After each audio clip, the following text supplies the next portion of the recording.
بیکار بحثیں محبت کو ختم کر دیتی ہیں۔ سیدنا معاذ بن جبل رضی اللہ عنہ فرماتے ہیں، جس سے محبت کرتے ہو اس کے ساتھ بحث نہ کرو۔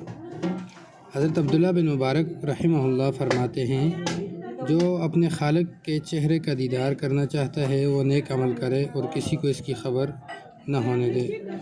حضرت سفیان ثوری رحمہ اللہ نے فرمایا، انسان کی نماز میں سے وہی حصہ لکھا جائے گا جتنا اس نے سمجھ کر دھیان سے خشوع سے پڑھا۔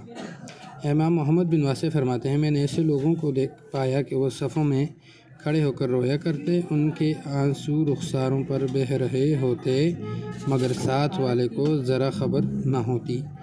ابن تیمیہ رحمہ اللہ فرماتے ہیں کہ جو سونے سے پہلے اذکار کی عادت اپنا لے اسے اپنی ضروریات پورا کرنے کے لیے نشاط اور قوت نصیب ہوتی ہے اور عبادت کے لیے طاقت عطا کی جاتی ہے۔